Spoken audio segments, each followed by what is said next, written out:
Buenos días, soy el doctor Jorge Segovia, soy médico residente de la especialidad de geriatría en el Hospital Loaiza.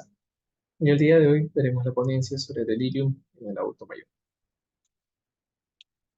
Entiéndase entonces primero el delirium como un trastorno de la conciencia, ¿no? El cual va a tener justamente alteración tanto del nivel como del contenido. Entiéndase nivel como el apartado de alerta, eh, qué tan alerta está el paciente, si el paciente se encuentra somnoliento, estuporoso o en coma. Y luego vamos a hablar del contenido, es decir, qué es lo que refiere el paciente, ¿no? Si el paciente está desorientado, tanto en espacio, tiempo o persona, así como a nivel cognitivo, tanto en su atención como en funciones ejecutivas y memoria aprendizaje. Es decir, acá eh, lo que se quiere demostrar en esta exposición es cuando el paciente presenta un trastorno de la conciencia y es un adulto mayor, vamos a ver justamente que el paciente puede fluctuar, ¿no? El delirium se considera como un estado, una alteración de la conciencia que es agudo, es fluctuante, ¿no? Y justamente tiene alteración a nivel tanto de la conciencia, tanto a nivel como del contenido, ¿no? Vamos a ver que acá también la condición va a estar justamente alterada en diferentes apartados. Ahora, este trastorno tiene que ver de la siguiente manera. Primero hay una injuria, ¿no? La cual va justamente va a alterar la conciencia. La va a alterar primariamente en contenido. O sea, vamos a ver una alteración a nivel de la atención y también cambios en la cognición. Y después vamos a tener alteraciones a nivel. Es decir, todo lo que fuese si el paciente estuviese alerta, si el paciente estuviese somnoliento, si el paciente estuviese estuporoso y estuviese en coma. Esto es una enfermedad bastante frecuente, es una situación bastante frecuente. Va a variar según las poblaciones y las ubicaciones, tiene una prevalencia muy importante, sobre todo en nuestros adultos mayores pacientes que están hospitalizados. Estamos hablando de prácticamente un 23% de los mayores que están post-operados. Pacientes en cuidados paliativos un 35%, así como en cuidados intensivos, UCI 31.8%, en casas de reposo o institucionalizaciones 4.3%, 38%. Y en la comunidad muy difícil encontrarlo en menores de 2%. Aquí hemos tenido, por ejemplo, otros grados de prevalencia o incidencias, ¿no? En medicina general vamos a ver que va a tener una prevalencia de casi 35%, ¿no? También en pacientes que tienen pacientes oncológicos, 18%, casos de hospicio, 26 a un 44%, incluso pueden llegar a un 83% en la incidencia. Al final de la vida, casi todos podrían llegar a un 85%. En la emergencia, entre un 7 a un 20%. En cirugía general, un apartado de 24%. En neurocirugía, de igual manera, ¿no? Así también como en las UCIs, que podrían llegar hasta un 50%. Ya sabemos que es una enfermedad bastante frecuente. ¿Cuál es la fisiopatología? Entonces, vamos a ver que hay factores precipitantes, es decir, hay una agresión inicial, la cual lo va a llevar, esto se va a añadir a factores predisponentes, que van a ser justamente si el paciente presenta alguna vulnerabilidad, ¿no? Y posteriormente estos dos adicionados van a llevar a un estadio de delirio, ¿no? El cual puede ser tanto multifactorial. Posteriormente también tendremos que estudiar, ¿no?, los mecanismos de la misma, a los cuales hasta el momento hay bastantes teorías, sin embargo no hay una establecida al 100%. Vemos que hay factores predisponentes, cuáles son demográficos, por ejemplo, mayores de 65 años, predominancia de nombres, ¿no? También el estado mental, si el paciente presenta demencia, es más proclive o más propenso a generar delirio. Si hay antecedentes, por ejemplo, también de delirio anteriormente, pacientes con depresión, según sus estados funcionales, por ejemplo, dependencia, inmovilidad, bajos niveles de actividad, también con historia de caídas, si hay una disminución de la ingesta oral, pacientes que están con estados de deshidratación, de malnutrición, o hay alteraciones sensoriales, por ejemplo, alteraciones visuales, auditivas. También veamos siempre la parte de la medicación, si uso prolongado de drogas psicoactivas, uso de múltiples drogas, o sea, polifarmacia, abuso de alcohol, pacientes con noche crónica. También como condiciones médicas, como enfermedades severas, graves, crónicas, coexistencia de múltiples enfermedades, ¿no? Las diferentes comorbilidades, comórbido, que presenta enfermedad hepática o renal, antecedentes de ACVs, también como enfermedades neurológicas, alteraciones metabólicas, traumas o fracturas, enfermedades terminales o infecciones por VIH. Tenemos otros apartados para los apartados precipitantes, también pueden ser las drogas, pueden ser sedantes, narcóticos, anticolinérgicos, alcohol o retiro del mismo, ¿no? Enfermedades neurológicas, los strokes, hemorragias intracerebrales, meningitis, encefalitis, medioambientales, los ingresos a UCI, el simple ingreso a una hospitalización, usos o sujeción mecánica, cuando se amarra al paciente, catéteres urinarios, o sea, colocación de sondas, también tanto arriba como por abajo, múltiples procedimientos, dolor, estrés emocional. De igual manera, también enfermedades intercorrentes, infecciones, complicaciones, enfermedades agudas, hipoxias, fiebres, hipotermias, anemia, deshidratación, estados de desnutrición o alteraciones metabólicas. De igual manera, las cirugías, vamos a ver justamente también cómo múltiples pueden alterar todo lo que son el estado de la conciencia. Vemos las cirugías principalmente ortopédicas, cardíacas, cirugías otras generales, no cardíacas, así también como la de privación del sueño. Ahora, vamos a ver justamente cómo está el apartado de los tipos de delirio que tenemos. El estado hiperactivo, que es la activación, y de la vigilancia, así también como los estados hipoactivos, que son letargias o disminuciones de la actividad. Por ejemplo, el caso más frecuente es un paciente adulto mayor que es traído justamente por sus familiares porque ven que el adulto mayor presenta varios días somnolencia, no quiere comer mucho, ¿no? Ven que no es tan activo como antes, quizás ya no habla tanto tampoco como antes, no participa tanto como antes. Y al principio, el adulto mayor quizás lo ven, o sea, lo consideran como que, tiene sueño, es un poquito más cansado de lo normal, hay que dejarlo dormir, no le senta comida si no quiere, ¿no? Y sin embargo, iban pasando varios días. ¿Cuál es el momento en el que finalmente lo traen? Cuando el paciente prácticamente o ya no responde estímulos o solamente lo traen cuando el paciente está totalmente agitado, ¿no? Cuando el paciente ya está hablando incoherencias, empieza a tener delirios, cuando el paciente empieza a tener alucinaciones, cuando el paciente empieza a tener algún grado de agitación psicomotriz, ahí recién es cuando lo traen. Entonces, debemos justamente valorar que el adulto mayor puede presentar ambos grados, ¿no? de delirio, tanto el delirium hiperactivo como el delirium hipoactivo. Vamos a ver que el delirium hipoactivo es el que genera es el que precede tanto mayor mortalidad como que es el más frecuente. Y también tenemos un apartado que son los delirios mixtos, es decir, como es fluctuante, el paciente puede presentar por o sea, en un tiempo el delirio hiperactivo, posteriormente variar el hipoactivo, posteriormente puede variar el hiperactivo, o sea, es un estadio totalmente fluctuante, puede cambiar entre uno y el otro. Vemos que la clínica es un curso agudo, se puede instalar tanto horas como días, ¿no? En horas o en días. Es un curso fluctuante porque puede cambiar durante el día, ¿no? Empeora principalmente en la tarde-noche, como un síndrome de Sondheim, y también puede presentar por momentos, algunos momentos, perdón, de lucidez. Vamos a ver cómo la atención también va a estar alterada, ¿no? Y van a haber cambios justamente en la cognición. A nivel del apartado de la atención, el paciente no mantiene la atención, ¿ya? No centra la atención, es muy importante. Fácilmente se distrae con otros estímulos. En nivel cognitivo, el paciente va a empezar a presentar desorientación, tanto en tiempo, espacio como persona. Así también como van a haber otros cambios en otros dominios cognitivos.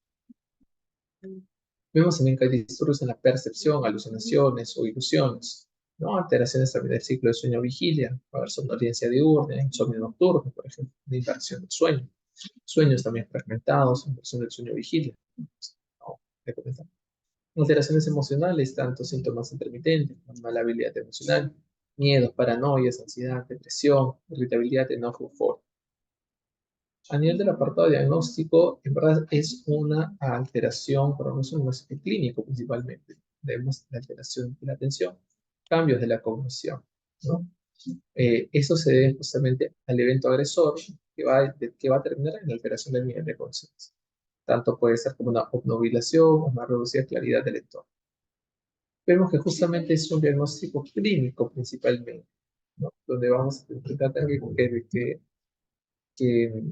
ciertos criterios, por ejemplo, disturbios en la atención, así también como de la conciencia. De igual manera, el disturbio se va a tener que desarrollar en un periodo corto, ¿no? Tanto horas o pocos días, es un cambio de la atención o la conciencia y va a tener a ser fluctuante en el día, durante el día. Finalmente, también con disturbios en la cognición, como déficit de memoria, desorientación, lenguaje o alteración de la percepción.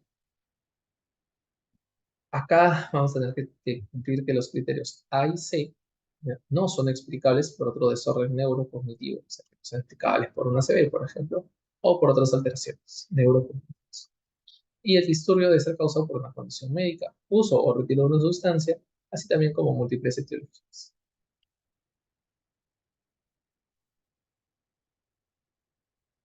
Ahora, si usamos, por ejemplo, los criterios del CAM, va a tener que cumplir estos dos criterios iniciales, que es un inicio agudo, que sea cambio agudo del estado mental con respecto a su estado basal, ¿no? Y que tenga un curso fluctuante, que vaya variando durante el día, tanto en la severidad que va a ir regresando.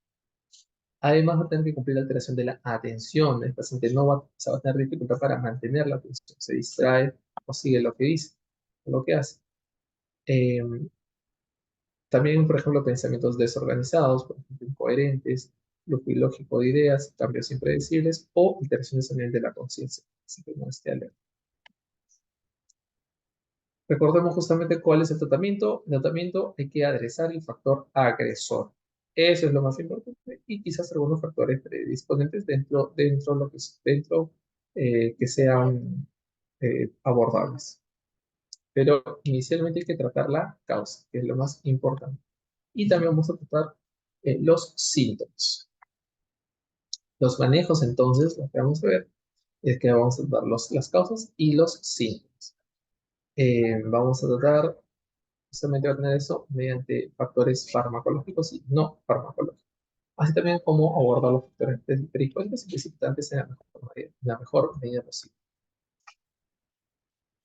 El tratamiento entonces de la causa, vamos a ver primero el tratamiento de la causa, es decir, del factor agresor, el factor descompensante. ¿No? Los síntomas vamos a ver los justamente los factores de delirios, son no farmacológicos a todos, ¿no? Y farmacológicos solamente al paciente que pone en riesgo su integridad, al que pone en riesgo la integridad de otros, o al que tiene o los que tienen, alteran su cuidado. Por ejemplo, ¿cuáles son los cuidados no farmacológicos? Cuando hay apoyo verbal del equipo de salud, la reposición hídrica siempre, movilización precoz, alimentación asistida, corrección de depredaciones auditivas y visuales, mejorar la calidad del sueño, el manejo del dolor y prevenir infecciones. Otros tratamientos farmacológicos van a ser justamente evitar la sujeción mecánica, el apoyo de actividades básicas de la vida diaria, ¿no? También trabajar en ambientes calmados, confortables, orientación siempre, una buena comunicación del personal, decirle cuál es la hora, por ejemplo, que tenga objetos familiares cerca, ¿no? Fotos quizás, Biblias o algunos libros que se tengan cerca, ¿no? Tratados que él tenga familiares. Comprometer a la familia con el cuidado, limitar siempre los cambios tanto de personal, los horarios de la medicación, controles de las funciones, así también como no hay que interrumpir el horario del sueño, evitar ruidos o luz de noche, y siempre mantenerlo despierto y movilizado siempre y cuando se pueda durante el día. ¿A quiénes se le entra ese manejo farmacológico? A todo el que peligre la salud del paciente, la de otros y los que tengan interrupción de terapéutica médica. Y acá tenemos, por ejemplo, grandes herramientas, ¿no? Los antipsicóticos. Por ejemplo, el haloperidol, los cuales principalmente se pueden dar en gotas o también de manera intramuscular cuando el paciente no colabora mediante la ingesta por la vía oral, ¿no? Recordar que de todas maneras todos tienen sus efectos adversos, por ejemplo, los extrapiramidales, cuando hay más de 3 miligramos al día o prolongación de QT, ¿no? Y también recordemos que es el agente de elección. Hay que evitar siempre la vía endovenosa cuando estamos hablando de la lotería. Eh, y antipsicóticos atípicos como la risperidona, la olanzapina o la quetiapina, los cuales como efectos adversos tienen síntomas extrapiramidales, ¿no? Eso van a estar en menor prevalencia o menor frecuencia que el aloperiol. De igual manera hay que chequear bastante el apartado cardiológico por la producción de QT. Asimismo, recuerden que están asociados con incremento de la mortalidad en adulto mayor con demencia. Y la benzodiazepina finalmente, eh, cuando el paciente ya requiera, ¿no? O sea, fármacos añadidos, ¿no? Por sobre los anteriores. Por ejemplo, estos van a estar asociados también con prolongación y el empeoramiento a veces del delirio, entonces hay que retirarlos muy, muy, muy. Si el paciente es usuario, ¿no? De benzodiazepinas, no los podemos retirar de golpe. Si el paciente ya era usuario crónico, quizás bien o mal prescrito de benzodiazepinas, paciente debe permanecer justamente con las mismas durante el tiempo agudo y posteriormente irlo retirando, quizás en un evento posterior, ya una vez mejorado el cuadro agudo descompensante. Vamos a calcular la dosis, recordemos que tiene que tener un inicio de 0,5 miligramos, una dosis máxima de 3, donde 2 miligramos van a estar representados por mililitros a 20 veces. Entonces, 0,5 miligramos, vamos a darlo en solamente 5 gotas, ¿de acuerdo? Y eso lo podemos repetir incluso hasta 30, lo podemos repetir incluso hasta 60, hasta 6 veces, llegando a un máximo de 30 gotas durante el día. ¿Cuándo usamos la sujeción mecánica? La sujeción mecánica? Cuando hay peligro de la seguridad del paciente, peligro de la seguridad de terceros o interrupción de la terapia médica. Solamente ahí debemos usarlo cuando la terapia farmacológica es suficiente o no tiene familiares o compañeros. ¿Cuál es la importancia de reconocer el delirium, por ejemplo? Es potencialmente mortal. Recuerda que también es prevenible. Va a tener justamente pérdida de la independencia, aumenta el riesgo de morir y mortalidad y aumenta los costos también de la atención. Asimismo, su alta asociación con la demencia. Recordemos que un paciente adulto mayor que presenta delirio ya es un paciente que tiene un grado de fragilidad, el cual también debe ser abordable más adelante. ¿Ok? O al menos debe darnos una primera vista de que el paciente sí o sí requiere un cuidado o un manejo geriátrico posteriormente mejorado esa parte aguda descompensada. Recordemos finalmente que el delirio es una emergencia médica, ¿no? Es un síndrome muy frecuente en pacientes hospitalizados, ¿no? Potencialmente prevenible, incluso con manejo no farmacológico. Es importante reconocer los factores predisponentes para dar el manejo adecuado. Recuerden también que está muy altamente asociado a demencia. Simple pero importante, pacientes que presentan delirio que posiblemente tengan una relación con demencias posteriormente. Gracias. Finalmente, son para que se lleve a casa que los pacientes adultos mayores que generan delirio son pacientes adultos, o mejor dicho, llevarnos a la casa que no es normal que el adulto mayor esté, eh, digamos, siempre somnoliento. No debemos esperar mucho tiempo cuando veamos eso. No debemos esperar a que el adulto mayor empiece justamente hablando de incoherencias o tenga una agitación psicomotriz para recién llevarlo a la urgencia. Cuando hay una alteración aguda, brusca de su estado de conciencia, es decir, si mi adulto mayor en casa normalmente se levanta temprano, lee, o sale a comprar, o ayuda en cosas de la cocina, o normalmente se para todo el tiempo más que nada en silla y de la nada decide no, quiero estar en cama, o lo ven más en cama, lo ven más somnoliento, no lo ven participar tanto como antes, no lo ven comer igual que antes.